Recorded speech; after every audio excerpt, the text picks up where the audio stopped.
there's a face there, like two eyes. Some people just get it automatically, and some people don't get it even when you tell them. And anyway, so it's the idea, that's the essence of my talk right there, is that all the birds and the animals add up to a living being. She's a barista I sketched in Starbucks. So, okay, well, like there's snacks and water back there, so please feel free. This is Aaron Tornberg. He's from One Broadway Collaborative, which is a new music studio up in Lawrence, and I've worked up there a bunch and played there, and he's been kind enough to come and help me today. And he's done this there. I did, yeah. And yeah, so I'll start with a song, which I think is appropriate. It's called Start From Here.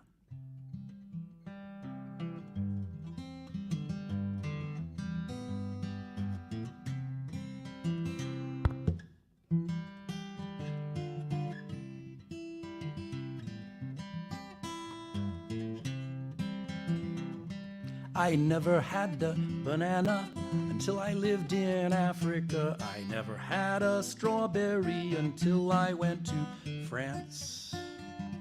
I don't know where the grocery stores get all the junk they're selling us, but when you taste the real thing, you will just get up and dance. Oh, thank you, Mama, thank you, Mama, thank you. Thank you for the butterflies and thank you for the deer. Thank you for the open road and for the legs to walk it with. No matter where you want to go, you'll want to start from here.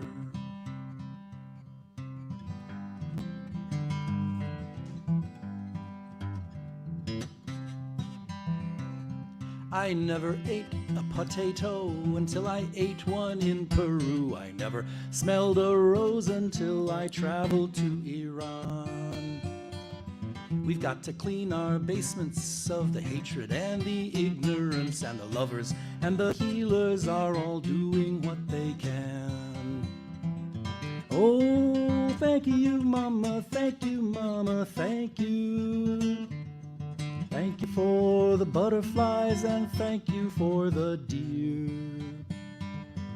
Thank you for the open road and for the legs to walk it with. No matter where you want to go, you'll want to start from here.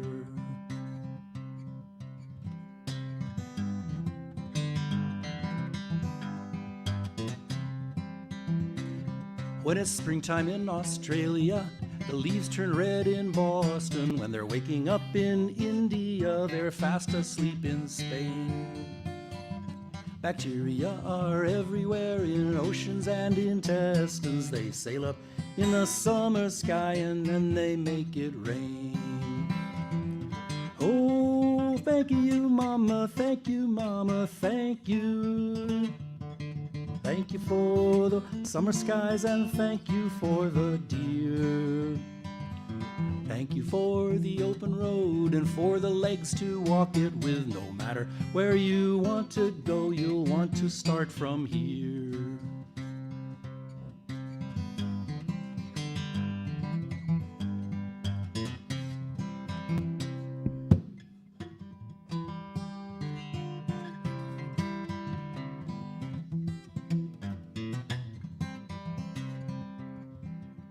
I'll probably never hear the sound of rain in Indonesia, but I don't need to see it all, she's here in every part.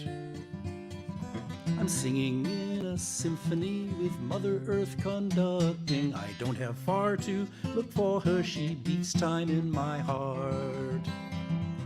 Oh, thank you, Mama, thank you, Mama, thank you.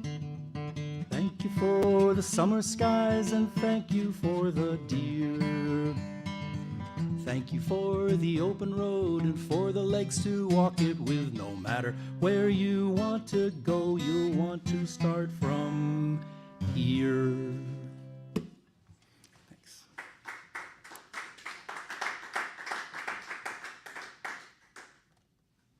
So before I go too far, I want to thank somebody who's not here.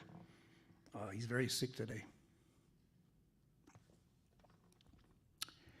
But my guitar teacher, Mark Stunkel has stuck with me for 10 years, taught me everything I know on the guitar, and helped me find my songs on the guitar, and actually often found them for me. So I'm playing for him today too.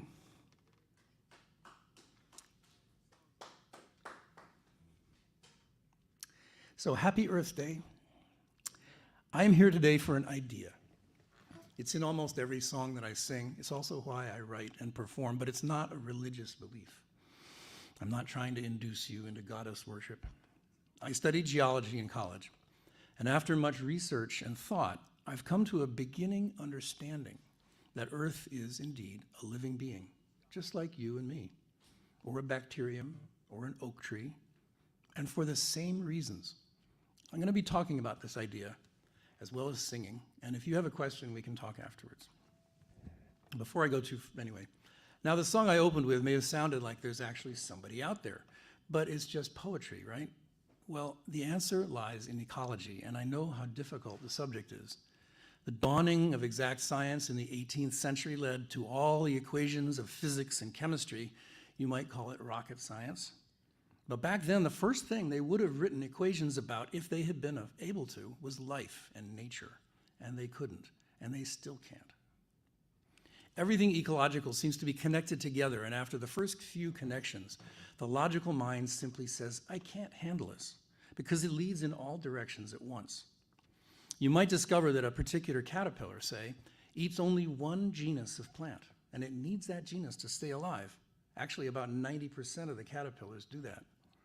But then discover that there's over 4,000 kinds of caterpillars in our area, and that these are only one of several classes of insects around here. 4,000 is a really big number. I mean, we're all familiar with monarch butterflies, but now we're supposed to take in that there are 4,000 other moths and butterflies. You may be like me at this point and feel that you are on the edge of drowning in a sea of information. What do we make of it all? Where do we even begin learning about it? It took me many years to finally dip my toe into ecology. Then it became a hidden world that has now broadened out into one of the most amazing views of natural world that I can imagine. So today I am going to talk about ecology, but don't worry, I won't be talking about the details. I'll be talking about general pictures that I've found, larger systems that can be traced in the midst of all this complexity. We'll even see traces of a great system that binds them all together. I'm here today for this idea, a scientific hypothesis, and I invite you to join me in the exploration of this possibility. I'll be mixing in songs that I wrote because it really helps to get an emotional perspective on these ideas. They matter a lot to our future on this planet. The story of the living Earth is a very long story, beginning even before our solar system. And as I said, the subject of ecology really quickly runs to incredible complexity. But the good news is I don't think most people need to know all the nuts and bolts of this ecological evidence. It's like doctors are expected to know how our bodies work inside, but you and I don't need to know how someone's liver works in order to know them as a person. A relationship with another person comes naturally, but you have to know they're there, and you have to turn your eyes towards them, and you have to internally give them the possibility of existing. And sometimes that's a problem with other people. But if you do this with nature as a whole, then there's the possibility of an enduring moment of awareness, or even a conversation with this large being. Native Americans have often been given this knowledge from birth, and they work with it throughout their lives. But our culture, we have not. And so we cannot see it as adults without effort and study. Our culture has recently begun to respect and listen to the indigenous Americans. But the one idea that we stop at, the one thing we don't want to hear from them is that Earth is a living being. And they say it all the time. I'll flip around a story you may have heard about Native Americans on a beach some centuries ago who apparently simply could not register the ships of some American explorer because the huge ships were so completely outside their experience they couldn't see them. Well, a Native American might turn that idea around to explain why we in our culture can't see the living Earth. No one ever told us about it when we were children, and so we can't see it. So this is a song about a chief of the Nimipu people. We call them the Nez Perce in the Pacific Northwest, and we called him Chief Joseph. I use his native name in the song, or at least I try to, because native names are often given more as a description of who somebody really is, deeply, or even their role in society. And the meaning of his name, Himatu Yayaletkit, is something like rolling thunder from across the water, which is a beautiful image. And it implies communication from something much bigger. He was one of several chiefs who had about 300 men, women, and children in a rebellion against the theft of their land back in the 1860s. The unusual thing about this story is that they beat the American army at every turn for months. You know about him? I don't know where you're going to go. But Well, I've heard some of it. yeah. The unusual thing about the story is that they beat the Americans, and then as they were trying to escape to Canada, I've heard that the last straw was when they rode across what was to become Yellowstone National Park, just as, not then, of course, some years later, but just as President Grant was vacationing there, and he raised his head from his whiskey glass that he loved so well, and more or less said, "Who the heck are those people? Take as many soldiers as you need and get them." And they did. They added a full regiment of 2,000 soldiers, and they caught them. Now, the Native Americans thought they were in Canada, but who's to argue? And whose truth are you going to listen to? And they sent them to Florida, and the same sad story happened that has happened so often. But this song is called Rolling Thunder, and I think you may see why it's relevant today. Sing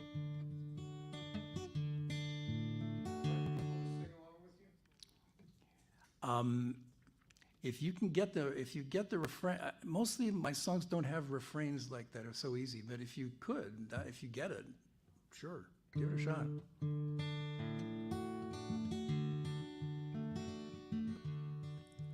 It is time to stop your talking. Bid your horses to be still.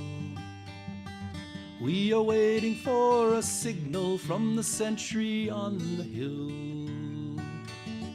Himatu Yayaletkit slowly points the arrow in his hand.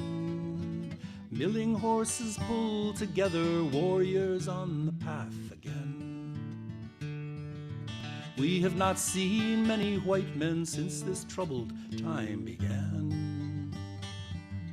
We've treated them as brothers, giving freely what we can.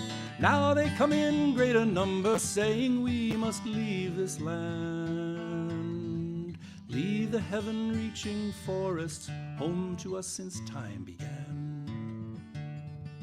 Watch the dust rise from our hoofbeats like a storm across the hill. We are warriors serving proudly Himatu Yayaletkit's will. With the white man we have parleyed, it is time to take a stand. To protect the earth, our mother, from the reach of greedy hands.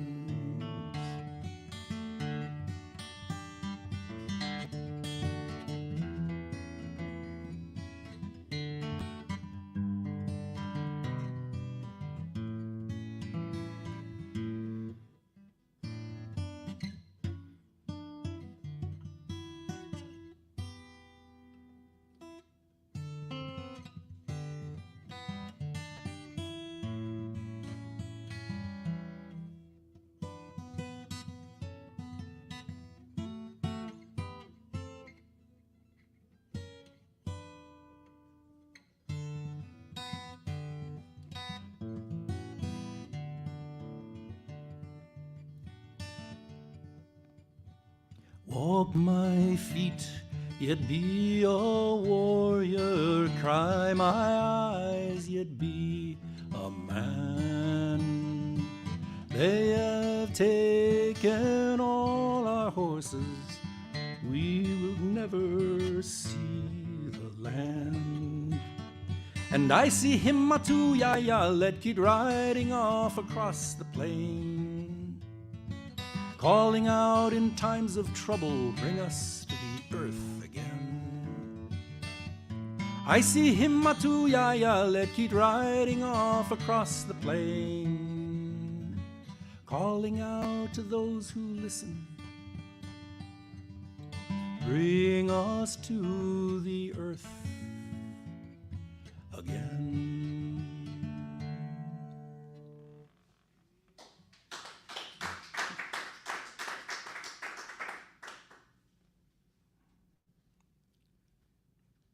Something is playing. Anyway.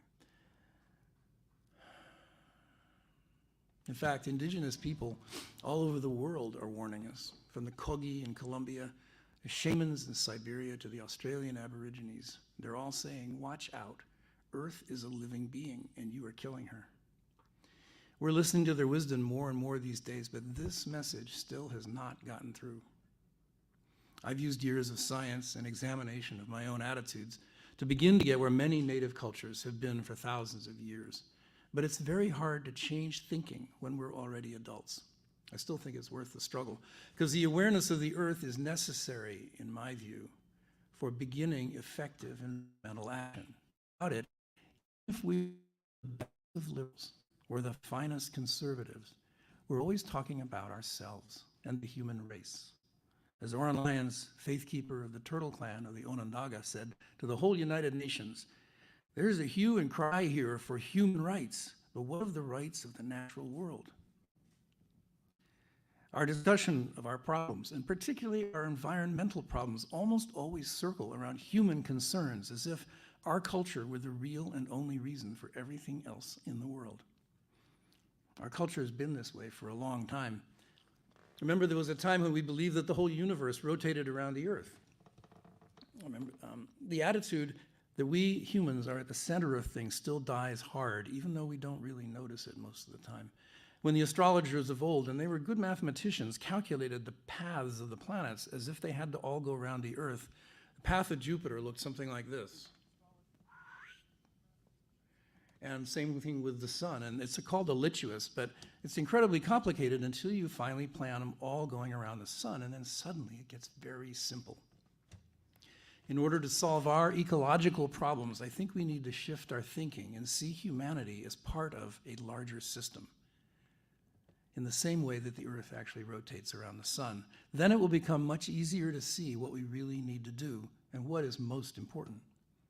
The next song comes from an experience you may have had as a parent, or remember even from when you were a child, when two children come in front of their parent and say, he did it, she did it, and there's this furious back and forth, and you just can't tell who started it or if it really even matters. Well, maybe Mother Earth is looking at us the same way. This song is called Arms Around Us All.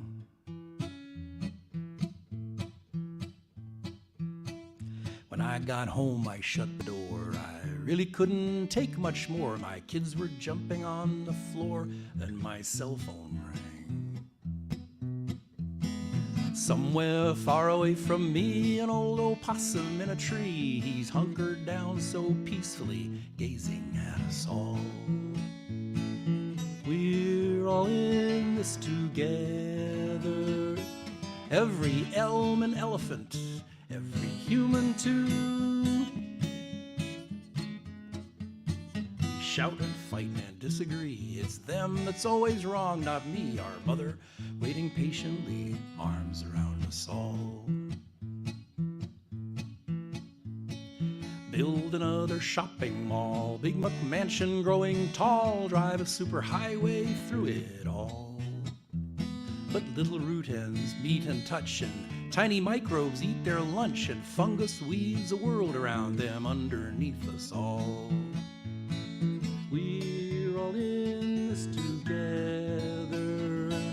Every crow and coconut, every human too.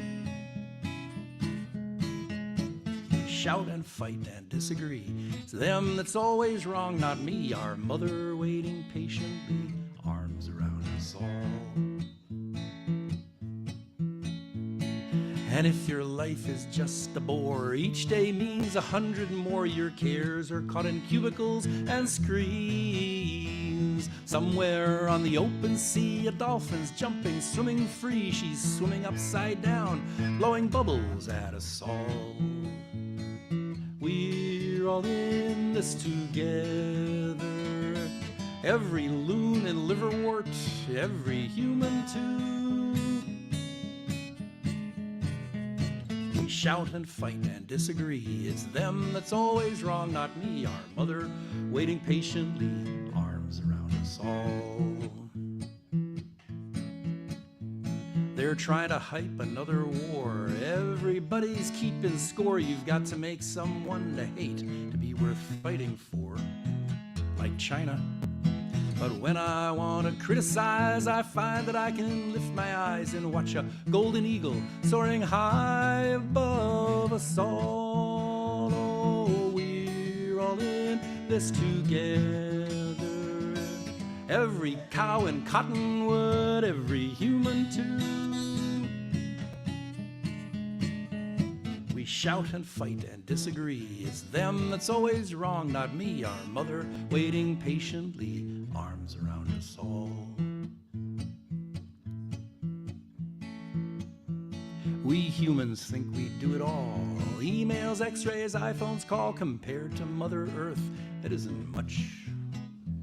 She makes the air, she breathes for you, she grows your heart, then beats it too. What was it that you said? We do, proud about it all. We're all in this together. Every fish and frog and fern and every human too. We shout and fight and disagree, but maybe someday we will see our mother waiting patiently underneath us all, high above us all, gazing at us all,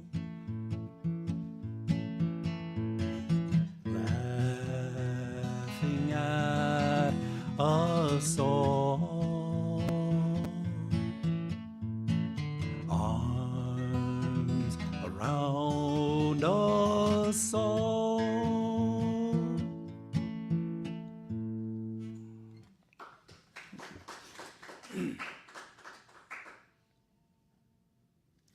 This Grand Canyon that divides the believers in science, whose wagons are circled on one side of it, from an unruly band of nature spirits and the shamans of the New Age on the other, is a dangerous division. Rationality and logic deny the importance of emotion and intuition, vice versa. Myself, I'm inclined to go with the structure that the Native American and Aboriginal cultures are rooted in, which is their beliefs in the world are based in very broad, very scientific, detailed observation of the world around them, and because their lives depend on it. There's no fooling. They know a lot about the animals, plants, geography, and weather and their environment, in short, their ecology. And it's on this basis that they then raise their eyes to understand and communicate with the greater system that is around them. Australian Aborigines know every little bump, rock, and spring in their environment, and they have hundreds of songs that record these features and their supernatural relations. These are relationships that we have in our industrial civilization pretty much lost track of. There are many new ecological relations being researched now that are very detailed and rooted in careful observation, the work of a lot of scientists, but their work, this is the hard part, their work doesn't filter through to people like us.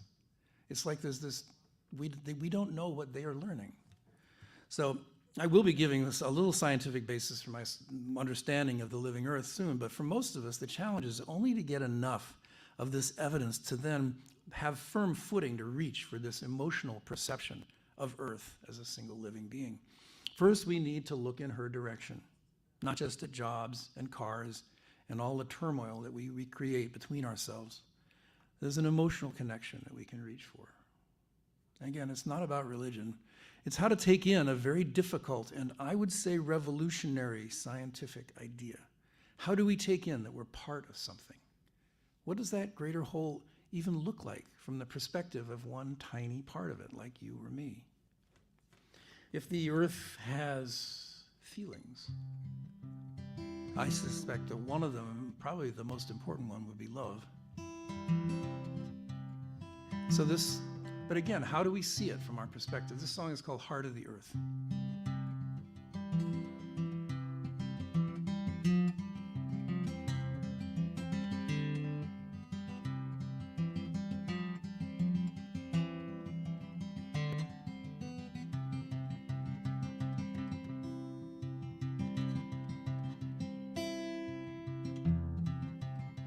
There's a voice you can hear in the roar of the sea. song to be heard on the wind in the trees. And it might take a while for it to come clear, but the heart of the earth is the voice that you hear. And it feels like the call of the wild, and it shines with the light in the eyes of a child. And it floats with the clouds in the heavens above. And the heart of the earth is the motion of love.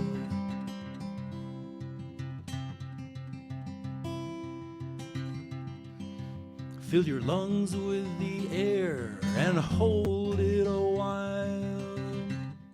It was breathed by a camel on the banks of the Nile. Got its oxygen back from the Amazon trees. Then it took the express from the Florida Keys. And it rises with the hawk to the sky. And it feels like that thrill when she catches your eye. And it shines with the stars in the heavens above. And the heart of the earth is the motion of love.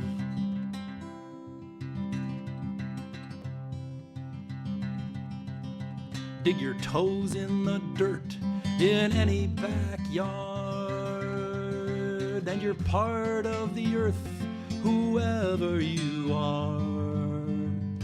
The dirt runs under cities, under any wall, from the poles to the tropics, connecting us all. And it feels like waking up from a dream. And it fights like a salmon that's swimming upstream.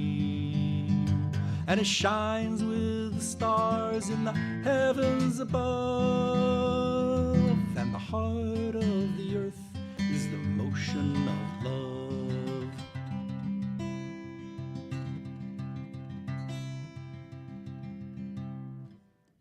Jesus was a gambler, Mohammed was the same.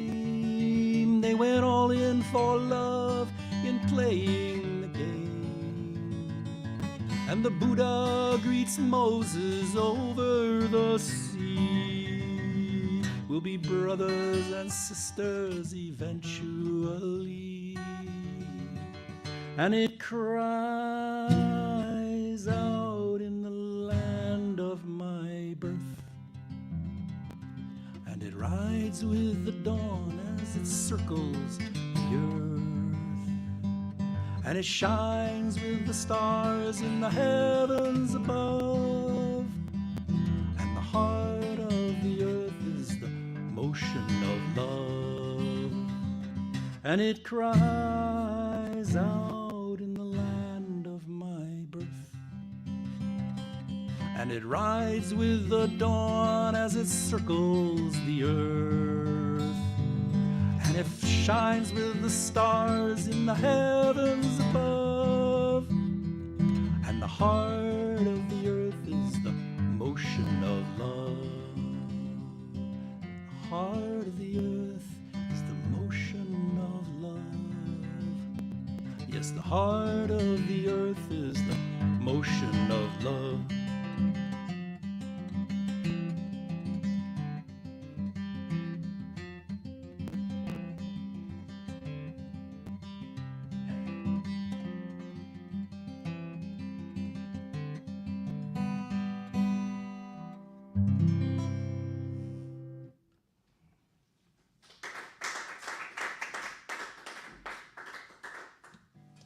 Now, some people might think that song is a little sentimental. Love is, as engineers would say, a squishy word. But I use the word love in this song in a specific sense, as the movement of a process that includes but is much larger than the human emotion of love. Again, it seems like I'm including humans into a larger world as if we weren't quite so special. But you might say that the whole world is actually special, just like we are. I'll put my observation simply. If two or more entities, be they like or unlike, atoms, animals, cosmic dust, or human beings, begin to interact in a stream of steady, supportive energy, they inevitably create things, real entities that are larger than they are. The individuals involved are still there, and those entities above them are also real. Once you start looking for it, this process, you can see it everywhere, from the action of a basketball team whose players are separate individuals, but they create a team. Flocks of birds, schools of fish that wheel and move together as if they have their own mind, and yet it's not one bird or one fish that's making the decision. Somehow or other, there's an entity that they create together. Nation states, corporations, God help us, they're not people, but they are real entities. Families, the solar system, even our galaxy, all of these are real entities because they are composed of cooperating parts. Now, I call it cooperation, but love would work just as well.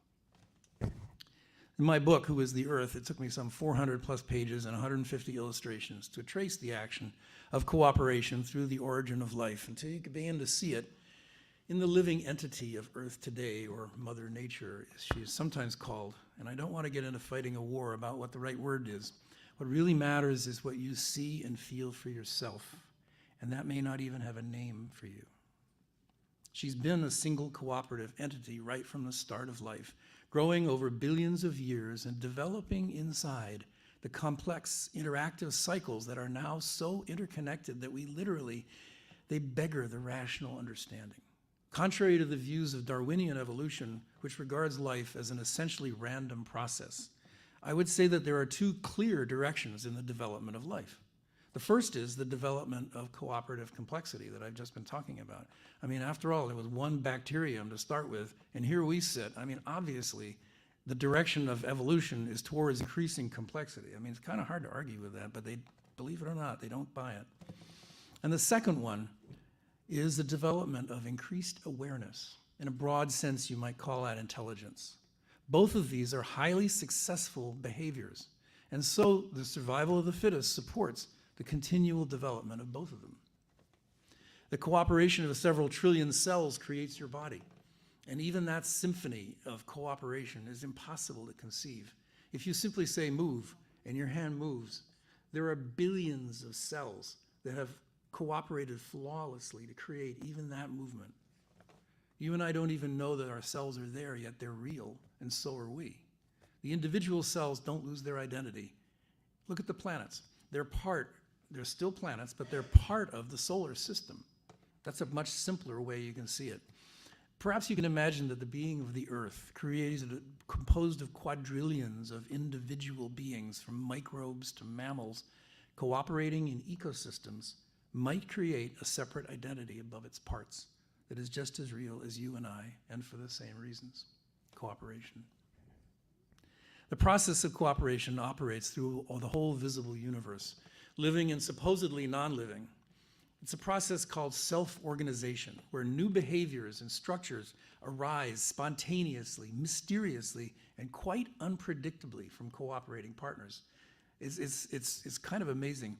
The self-organizing began when we were just a ball of dust, and the formation of the planet started when it settled out. So now we have in the center this very dense iron nickel, and above it the heavier silicates in the mantle, and then above that the lighter elements, the lighter silicates in the crust. And we are at where the crust meets the medium density elements, the carbon and the water.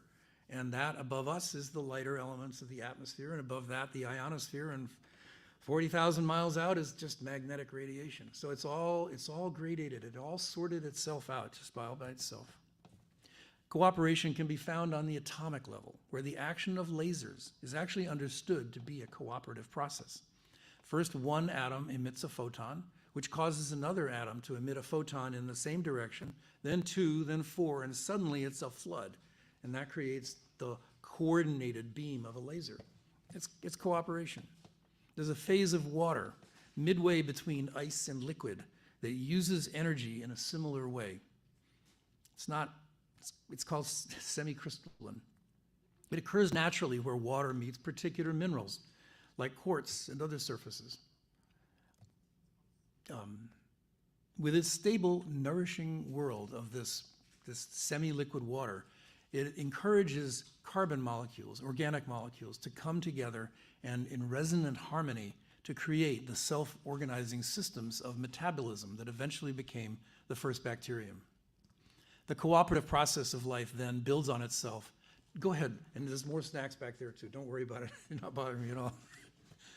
The cooperative process of life then builds on itself and creates new systems through a series of stages, each one the mother of the following stage, up until life as we see it around us today. Here's a sketch of that development. After there was one bacterium, it divided and there were two, and then pretty soon there were 4, then 6, then 8, and the food was there. Carbon was in the water from the formation of the earth, and pretty soon it was a very stable environment, at least for the moment, and it filled the whole surface of the ocean. Then they began to exchange gases with the atmosphere and began to regulate the temperature of the atmosphere and the composition of it. Now, this is contained in what's called the Gaia hypothesis, which was put forward by James Lovelock. And there's others who have taken it up since then. But that's just the beginning. 1.5 billion years ago, several bacteria got together to create a new kind of cell, which is called the eukaryotic cell. And I'm sorry, there's no shorter other word for it. We're made out of them. They're very complex cells, and each of our cells is 1,000 times larger than a bacteria. And it compares to it as, say, New York City would to a small village. They're so complex, and they're filled with highways and manufacturing facilities, and I mean, it's just unbelievable what they're finding inside of every single cell. The woman who championed this idea is named Lynn Margulis. She taught microbiology at the University of Massachusetts in Amherst for many years, and it's because of her work that it's now accepted that this cell came about because of cooperation, not competition. Before this, everybody had been talking about evolution as if it was a competitive process. You know, nature is red and tooth and claw and stuff like that. And she said, no, actually, in this case, they got together, they created something. It wasn't about competition. And that cell was very, very successful. It filled the ocean, and eventually 2 of them got together. Again, a cooperative process, and they started to create what we call multicellular organisms. Once again, it's a cooperative process. Of course, they had all been cooperating together at the same time. It's so easy to lose yourself in the little pieces of it. But they had been together creating this huge system that created the atmosphere and maintained it. And that great system has been developing these new parts, cooperating within it ever since. And in the ocean, there have been 3 big stages of life. Each one consists of thousands, actually 4, but they didn't know about the 4th one when the theory was proposed, so we'll stick with 3. Thousands of different creatures get together, and they rose as a unit, and they filled the ocean. And then after 100 million years, they slowly faded away, and another set of beings came in, and they slowly faded away. And then about 400 million years ago, what's called the modern fauna, took over, and they're what we have now, the fish and the sharks and anyway. And each one of these was a real ecological entity, the form of life. And about the same time as the modern one started, also life came onto land. And life on land has gone through 5 different stages. And we look at it most of the time as, the reptiles, and then along came the dinosaurs. But the thing is that each of those groups of animals were related to particular groups of plants and particular insects. And they were all together. They created this functioning ecological entity. And there have been 5 of them. And we're the latest of them. Who knows? For the last one, we've got to give it another 100 million years. We'll find out. We'll never find out. Isn't that sad?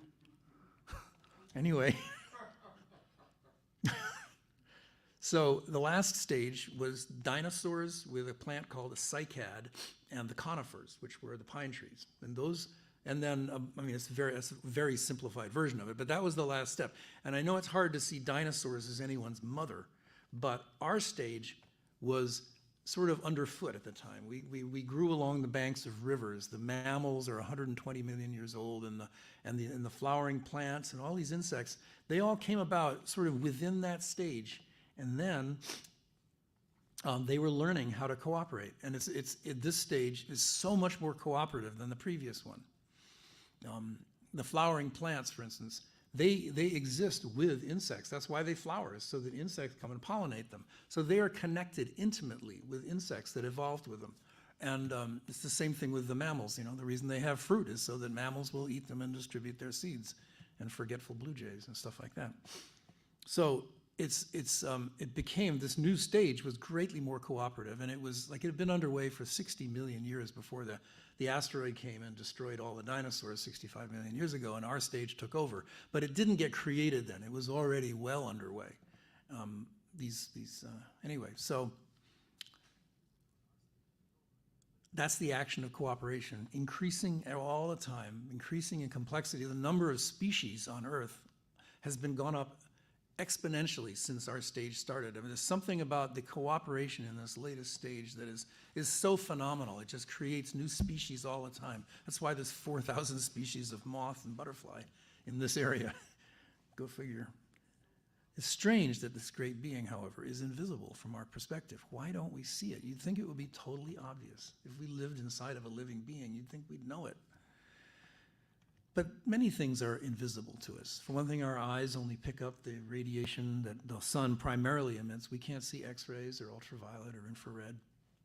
In fact, most things in this world are invisible to us. Sitting here in the middle of it, check me if I'm wrong on this, but it seems to me that the entire internet is flowing through this room right now. I mean, we know how enormous that is. But I could take a cell phone anywhere in this room and find out what the weather is in Peking, right? So that means it's flowing through his, and it's probably flowing through us too, which I don't really like the idea of very well. But anyway, we can't see it. It's completely, thankfully, invisible to us.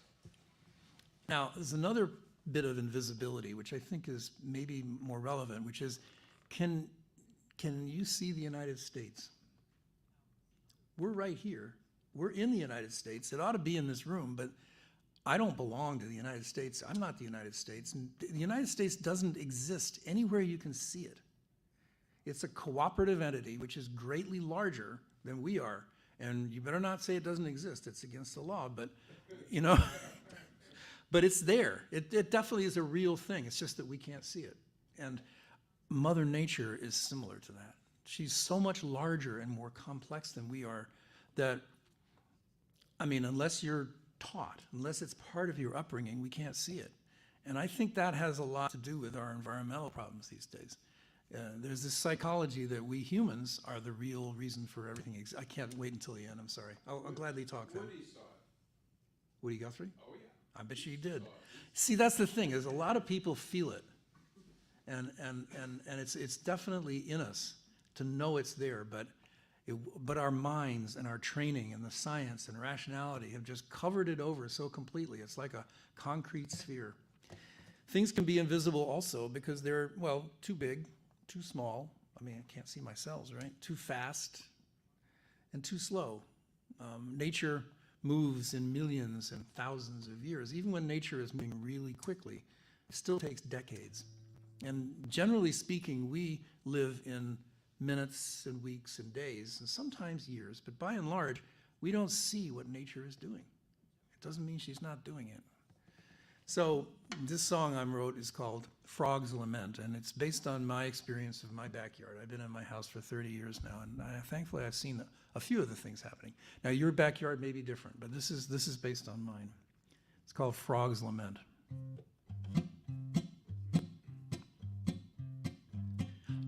Remember there were butterflies and you just couldn't catch 'em even if you tried.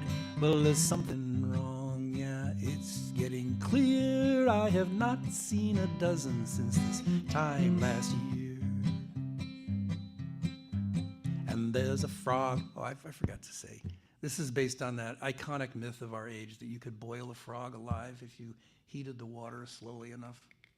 It's a terrible thought, and I hope nobody ever really did it. But anyway, it's kind of an icon for where we're at, not just for global warming. And there's a frog in the water and it's feeling fine and it keeps getting hotter. He don't mind, and that frog in the water looks like you and me, 'cause we just don't remember how it used to be. Do you remember on a summer night how the bats flew in circles in the fading light? Then the fireflies would light 1,000 sparks, but the bats are gone and the fields are dark. And there's a frog in the water and it's feeling fine and it keeps getting hotter. He don't mind, and that frog in the water looks like you and me, 'cause we just don't remember how it used to be. Do you remember when the lightning flashed and the rain poured buckets and the thunder crashed? You'd hide in bed until your mom would say it'll fade like a dream in the light of day. But these thunderstorms, they are getting mean. They can pack a punch like you've never seen. They will break your trees, flood your yard, and hail like rocks will destroy your car. And there's a frog in the water and it's feeling fine and it keeps getting hotter. He don't mind, and that frog in the water looks like you and me, 'cause we just don't remember how it used to be.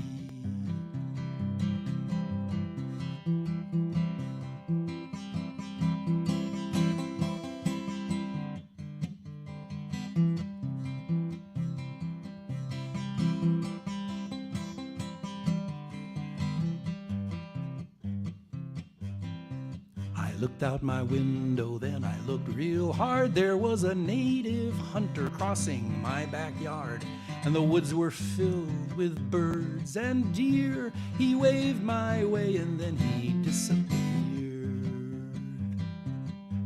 And there's a frog in the water and it's feeling fine and it keeps getting hotter.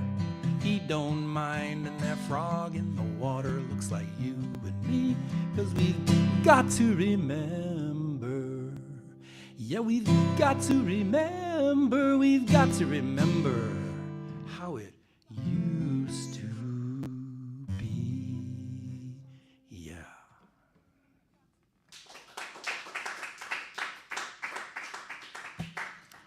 Still, this dark cloud today of global warming, the sixth extinction, and the imminent loss of our soil, believe it or not, has a silver lining.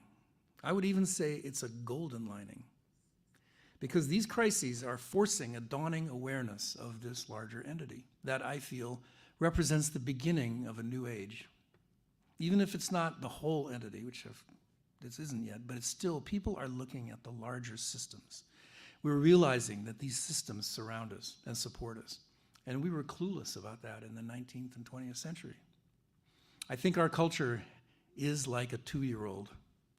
I'm not talking about many native culture here, but ours.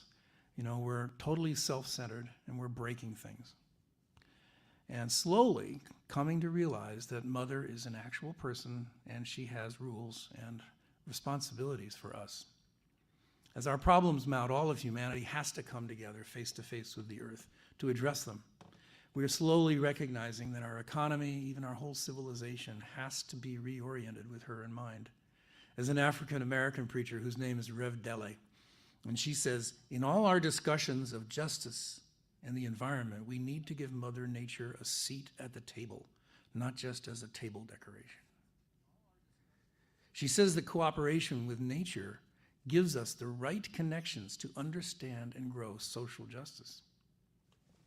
From that point of view, we are in a good situation, even though it doesn't look like it, to unite all the fractured people and societies currently at odds with each other around the globe.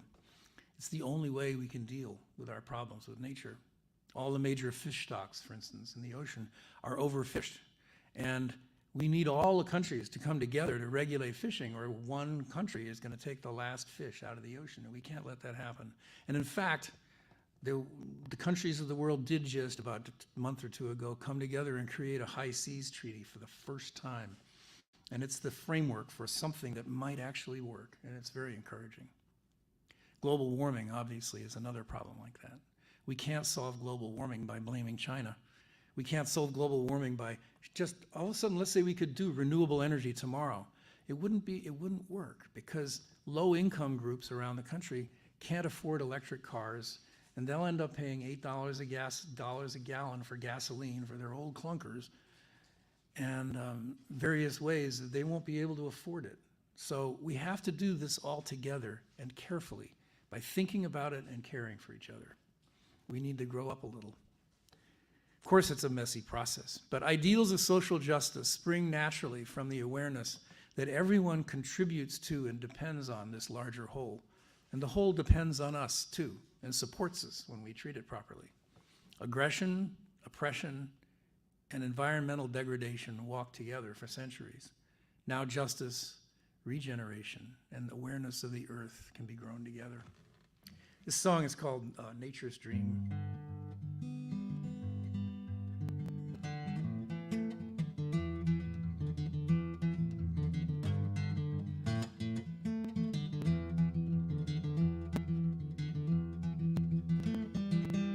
The arms of Mother Nature came weaving through my dreams. She pulled me from the turbulence of tumbled braided streams. She took me to the mountain across the crowded plain, filled me with a vision of the earth alive again. In Burkina Faso, Africa, there's a man who's planting trees. His mattock swings in rhythm and he plants them on his knees. His fingers hold a landscape that is turning into dust, but his faith is in the ancient ways he holds in sacred trust. Oh, Mother, we've forgotten you. The consequence is clear. We threaten a creation of 400 million years, but your spirit moves among us from heart to beating heart. And each microbe has a purpose, and each person plays a part. We traveled with the sunrise, my feet in inky night, across the rolling ocean in the rosy-fingered light, with cod and tuna teeming now where common law protects a third of all the ocean from the trawlers and the nets. The Pacific Ocean rising like a river to the sky, to water coastal forests as the fog goes drifting by, to rise again from redwoods they're no longer cutting down, and fall as blessed rain on California's dying ground. Oh, Mother, we've forgotten you. Consequence is clear. We threaten a creation of 400 million years, but your spirit moves among us from heart to beating heart. And each microbe has a purpose, and each person plays a part. I saw the cities blooming, with trees on every street, and each child knew the feeling of the earth beneath their feet. And native plants and insects laid a living carpet down that traveled every highway and cradled every town. The Middle East grew quiet, left the oil in the ground, and took to farming sunlight for the countries all around. And sub-Saharan Africans decided they would stay and tend their flocks and farms in the regenerative way. The regenerative way. Oh, Mother, we've forgotten you. Consequence is clear. We threaten the creation of 400 million years. But your spirit moves among us from heart to beating heart. And each microbe has a purpose, and each person plays a part.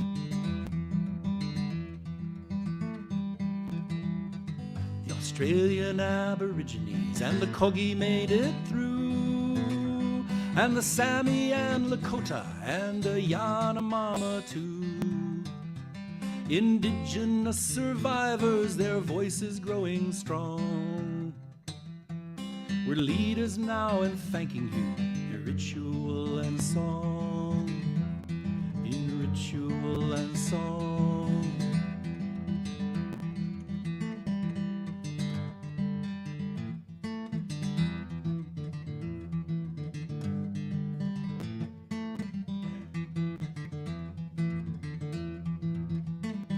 Then nature took me higher, and I saw her from afar, and I heard the joyful melody she offers to the stars. And she wanted me to feel this and for you to feel it too, and keep her smile inside you and make her dream come true. Oh, Mother, you created us, your face is coming clear. We are children of the nurture of 400 million years, and your spirit moves among us from heart to caring heart. And each microbe has a purpose, and each person plays a part. Each person plays a part. Each person plays a part.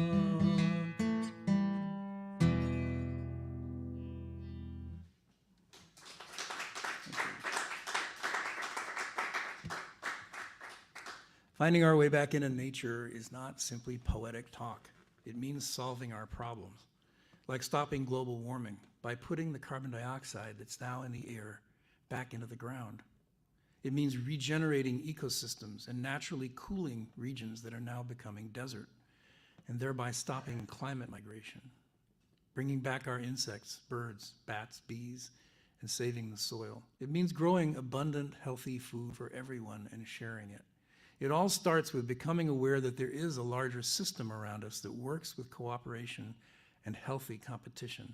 We take from it and we give back to it. You breathe in and then you give back. The first and most important consequence of becoming aware of larger systems right now is that we can heal the atmosphere. We must, of course, stop using fossil fuels like today, and a lot of energy and organized action is needed. But it's also necessary to take the extra carbon dioxide that's there now and causing global warming out of the air. And the best place to put it is into regenerating ecosystems because they're built from carbon. This will reverse global warming if it's practiced on a wide scale.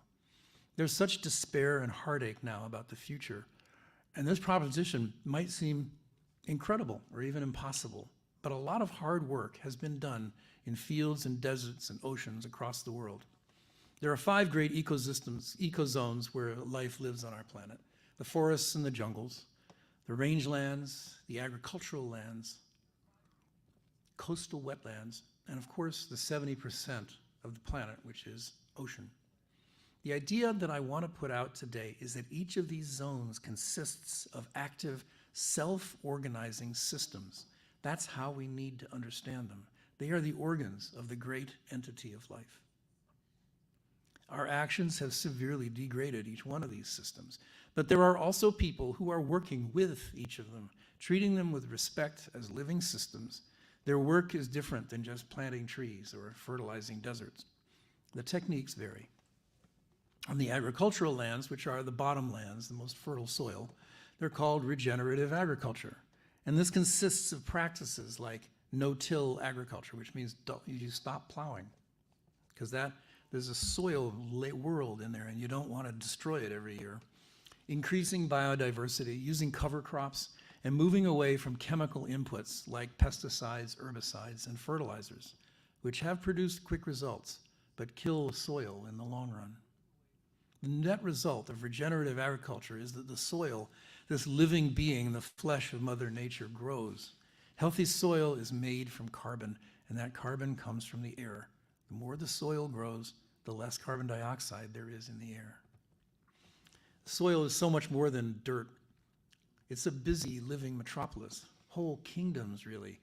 Billions of cooperating organisms. Now, this may be hard to get because we're just talking right now about plain old ordinary dirt. But a handful of good soil contains more bacteria than there are stars in our galaxy. Hundreds of billions of living beings in every handful. And they're not just milling around in chaos and confusion. They're all organized into different consortia, which are basically cooperative companies.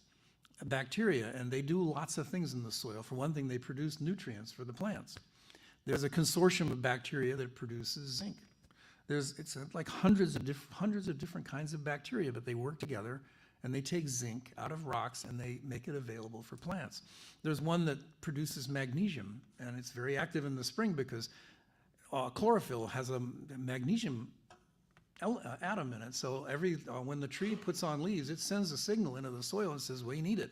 And they start ramping up the magnesium company. There's companies that make copper and iron and phosphorus and sulfur and nitrogen, 15 different elements so far.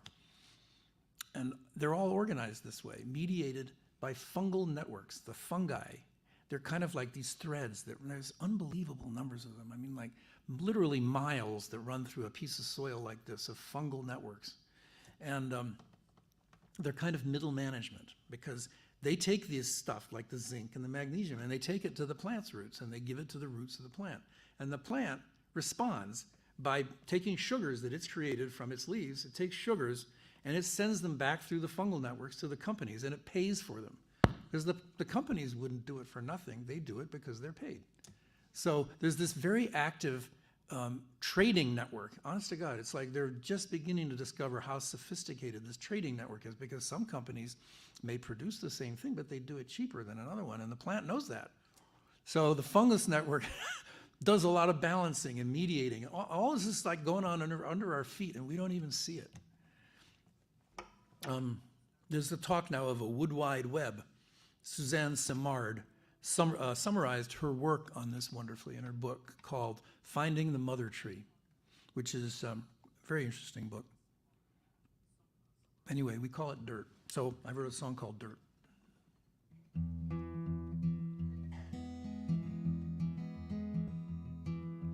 Work the soil for the seeds, digging up invasive weeds, stretch and squeeze my fingers till they hurt.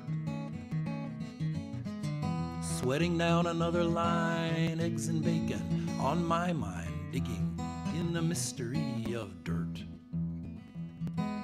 Plant another seedling in the ground, shovel up some compost and spread it all around.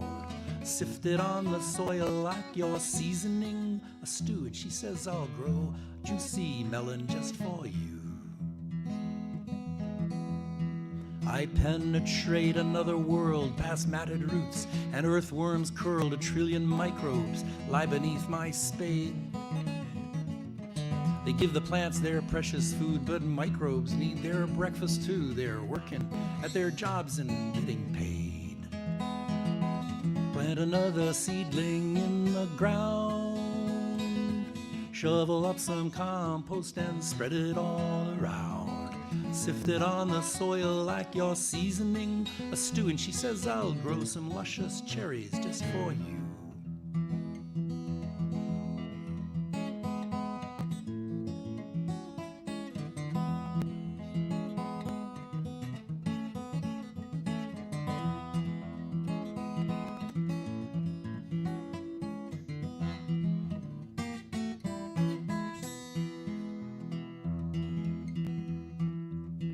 A little sapling starts to grow and sucks that sap up from below, till we face each other both alert.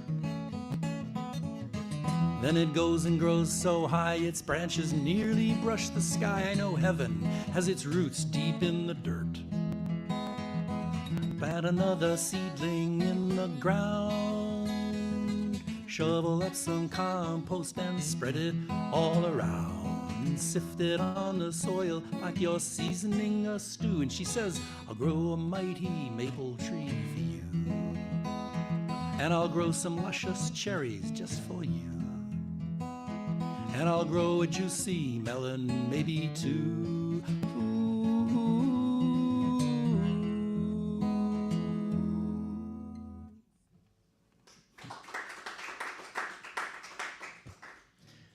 The dirt is a structured, cooperative, living being. Actually, it's the tissue of a larger being. Regenerating healthy soils is a win-win-win-win. Good soil produces nutrient-rich food. Healthy soils draw down carbon dioxide from the air. Healthy soils absorb extra rain, which happens more and more these days, so they regulate floods. Healthy soils then contain a supply of water, and droughts become less destructive. Healthy soils emit water and bacteria through the plants, and they create clouds and rain. Thus, they can cool whole regions, just like trees and native plants in our cities will make them more livable. These are some of the benefits of regenerative agriculture. Another great ecozone of our planet is the forests and the jungles. They mostly need to be managed properly and not cut down. There's a great website called Drawdown, which works with all the ways. I think they have more than 100 of them that we can rebalance the atmosphere and regenerate our ecosystems. It's not just about planting trees. There's so many different ways and so much care and appreciation that has to be done for these systems to understand how they work. Another example beyond regenerative agriculture is the semi-arid rangelands. These are dry lands, think, New Mexico, places like that are not suitable for growing crops but have been used for raising livestock. They're about 30% of the land on our planet, and they're pretty much universally degraded due to overgrazing and other poor management. The state of Arizona used to be largely covered with tall grass, but it's been gone for so long now that we hardly remember it. That's the frog talking. The approach here in the next song is called holistic management, and it manages cattle on these desertifying lands to regenerate their ecosystems. Again, this is a systems approach. About 100 million years ago, the flowering grasses evolved in a great new growth that carpeted these rangelands. These grasses did not evolve alone. They came with insects that pollinated them, herbivores like bison and ancestors of cattle and antelope and dung beetles and all kinds of other birds and insects. And together they create the system called the grassland. And you can't take one big part of that away and expect it to flourish. It's like taking a gear out of a clock. So properly managed herbivores are part of the grasslands. And if you're a vegan or a vegetarian, actually like I am, you don't have to eat them. But herbivores are part of the system, and we must regenerate it because rangelands are such a big part of the planet and contribute so much, or could, to the solution to global warming.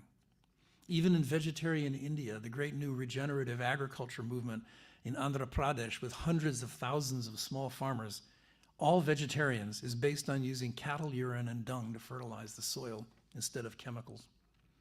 I think the view that unites all of us that care about the earth is that we must spring the cattle from jail.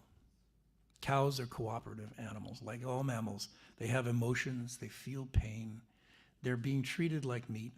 They have culture, they have families, and right now they're spending a significant part of their time jammed together in feedlots pumped full of chemicals and hormones and food that they're not supposed to eat, emitting large amounts of methane, which contributes to global warming, and most importantly, being deprived of their family and their culture. When they are released from captivity and put back on the grasslands where they belong, they will live as they're supposed to and contribute to the solution to global warming instead of helping to cause it. We'll probably need to eat less beef because there may not be as many cattle. I don't know, actually. But they will help build up the soil in the rangelands, taking carbon dioxide out of the air and establishing the biodiversity of the prairies and cooling the atmosphere locally. Healthy grasslands with cattle produce far more hydroxyl radical, I know I'm sorry for the word, than is needed to neutralize all the methane that the cattle produce, but only if they're in their own ecosystem. This is not just a wild idea. It's been practiced for decades on over 30 million acres around the world, particularly in Zimbabwe and Africa and in Texas. And I'm happy that there's something that unites these two areas. So this song is called Long Lost Child. When the grass grows green in Texas and the streams flow free and clear, and the pronghorn and the prairie dog and the longhorn steer help nature take a big deep breath, and if we turn our backs on oil, she'll breathe the carbon from the air and put it in the soil. Hey, can you hear them singing in Africa? Dimbangombe Ranch, Sianyang Village too. From Texas to Australia, mile on growing mile, when nature takes us in her arms like a long lost child. The rangelands of our planet lie silent and bare. For centuries their soil has just vanished in the air. But when we play the harmony of hoofs to soil and rain, the rangeland plays the melody again.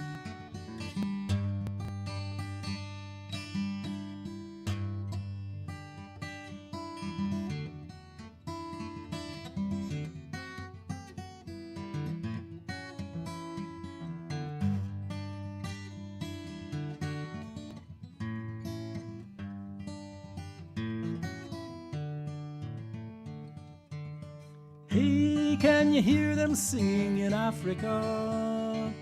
Dimbangombe Ranch, Sianyang Village too. From Texas to Australia, mile on growing mile, when nature takes us in her arms like a long lost child. Go soaring with an eagle, see the rangeland down below, where moving herds of cattle help the grass begin to grow. Then rise on beating wings above the country of your birth, and greet the living spirit of this great round earth. Hey, can't you hear them singing in Africa? Dimbangombe Ranch, Sianyang Village too. From Texas to Australia, mile on growing mile, when nature takes us in her arms like a long lost child.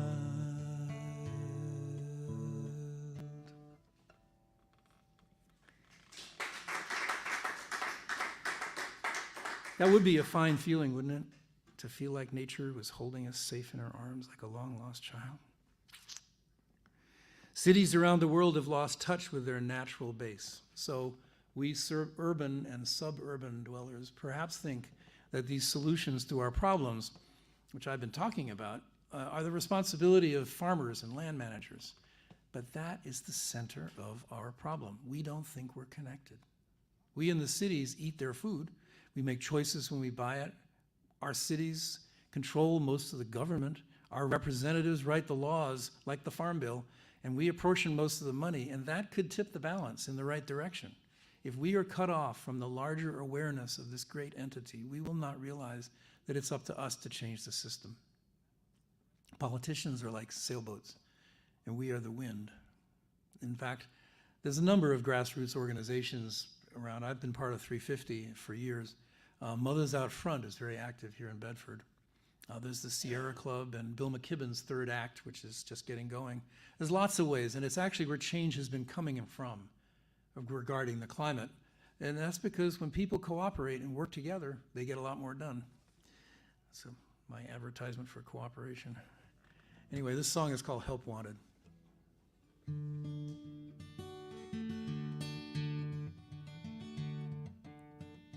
Mother Nature needs your help today. Don't stand back and watch her die. She's fading in 1,000 ways, shutting down before our eyes. Now is not the time to be cast down or to fall into despair. There's people working hard in every town. There are solutions in the air. We need to know that she's there. Hear her calling in a dream. You can reach her with a simple prayer. Find her walking by a stream.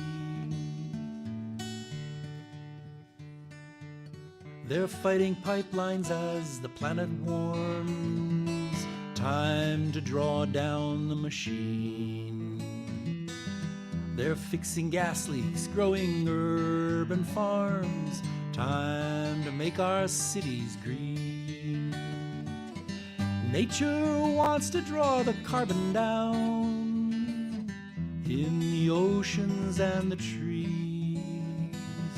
From the air into the living ground, as long as we begin to see.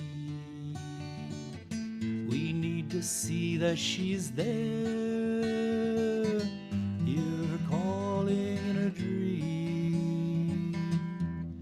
You can reach her with a simple prayer. Find her walking by a stream.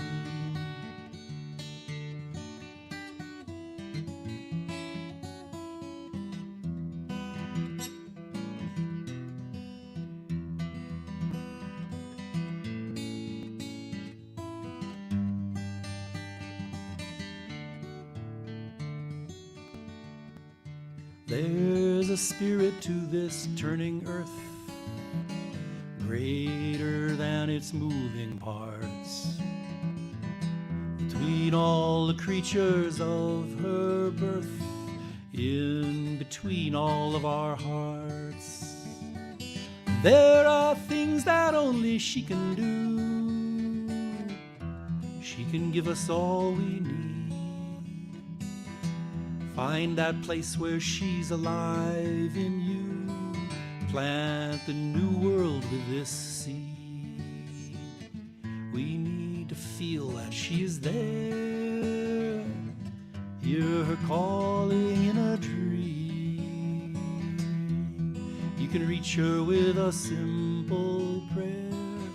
Find her walking by a stream. Mother Nature needs your help today.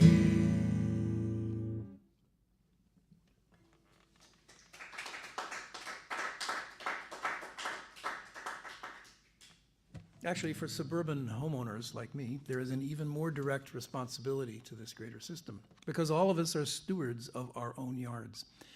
Even if you rent, you can take part in town decisions and community gardens. 83% of the United States, this side of the Mississippi, is privately owned. That's basically all the best land. As much as we love our national and state parks, they're nowhere near enough natural environment to maintain nature in our country. Most of it has been cut up in small pieces and planted either with non-native food crops or with our lovely lawns and gardens, also not native. This has real consequences ecologically.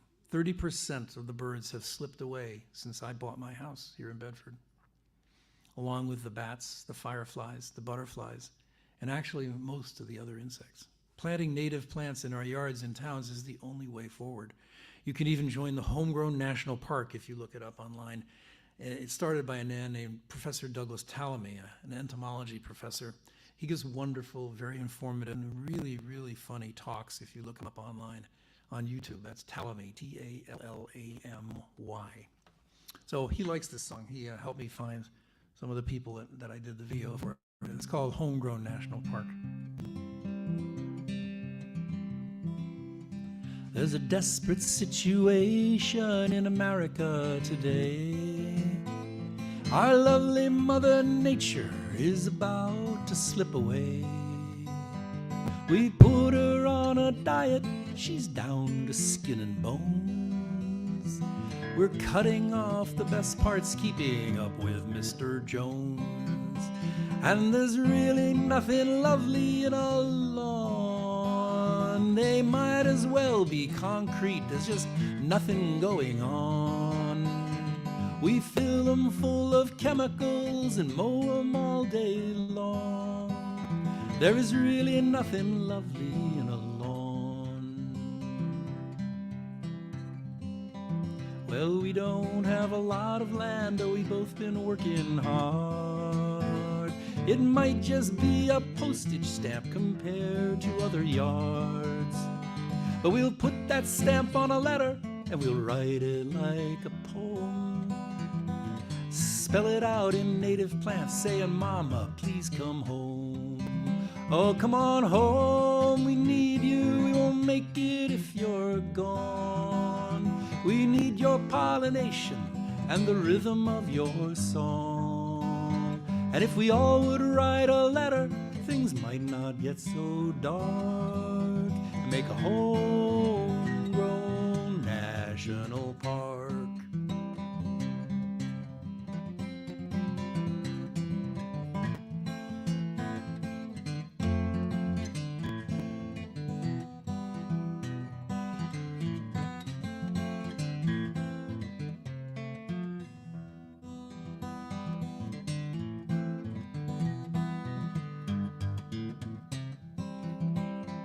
We've dressed her up in fancy clothes from her nose down to her knees. But I love her when her clothes are off and she can grow just like she please. With black-eyed Susan, goldenrod, opossum, and the deer, shaded by a big old oak that will stand 500 years. And she'll bring us back our butterflies, she'll bring us back the bees. And the birds will sing a chorus every morning in the trees. And if you let her in your garden, you'll find her in your heart, in the homegrown national park. And if you let her in your garden, you'll find her in your heart, in the homegrown national park. Let's make a homegrown national park.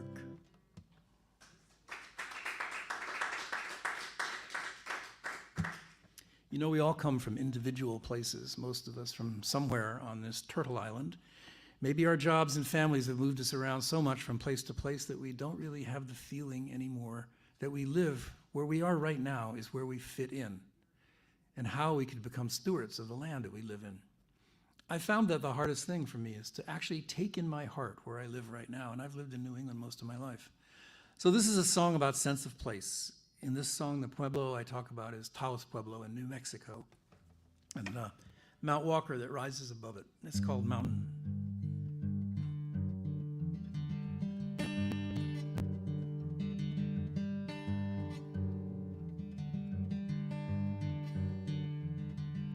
Mountain only seems to be asleep. Her children in a waking dream she keeps. People of the Pueblo feel it too. Mountain needs protecting, so she folds them in her dreaming. They are born out of her waters, that shining crystal blue.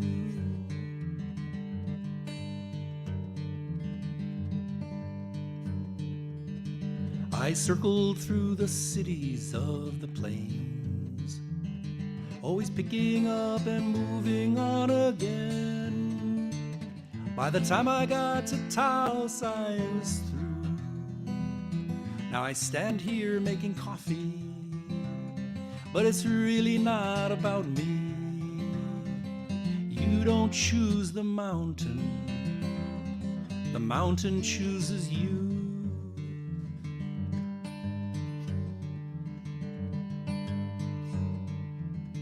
Last night I had a dream that I could fly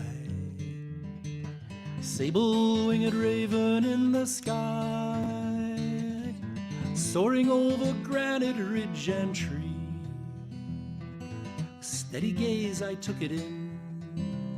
I was the eyes of the mountain, but was I dreaming of the mountain, or was the mountain dreaming me?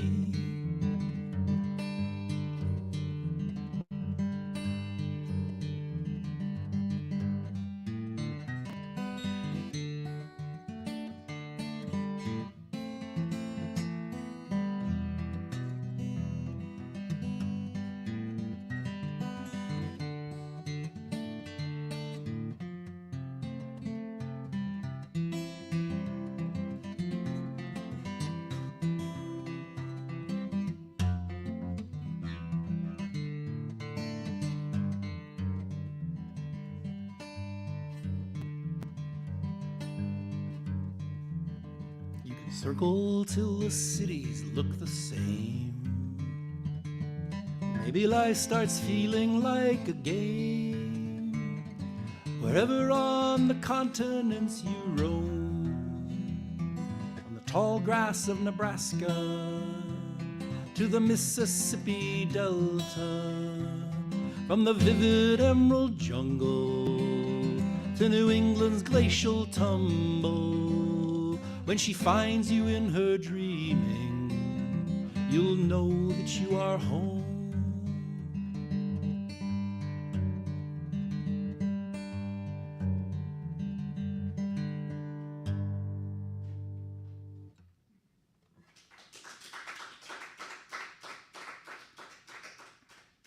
Well, where do we stand in all this?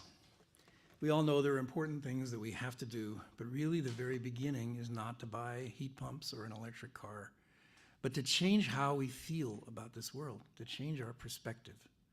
It's about beginning to feel that you're part of it. I can say I'm part of it 100 times, but really feeling that is a completely different thing.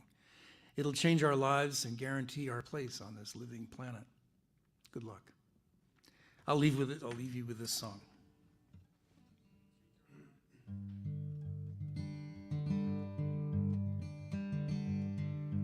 Doesn't mama love me? She told me so clear, told me so this morning like a whisper in my ear. Told me with a blue jay flying on the breeze, told me with the sunlight sparkling through the trees. The wind blows through every tree, then it blows through me.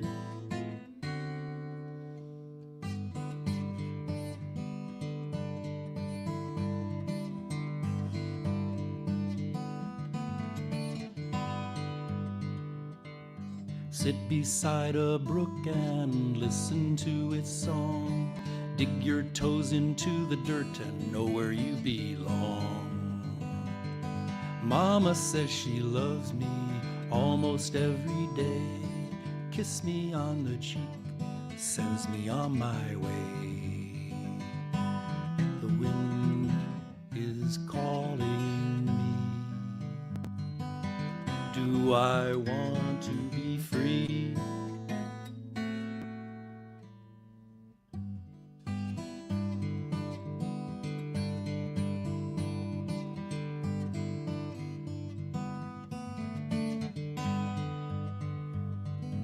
Mama says she loves me, she told me so clear, told me so this morning, like a whisper in my ear.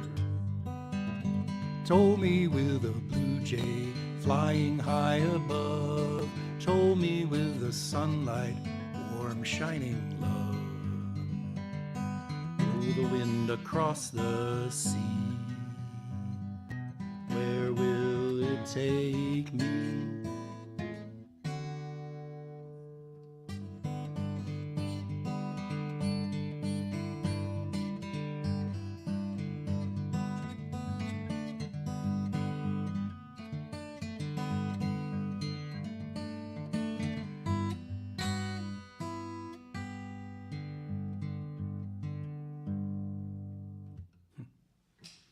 Thank you.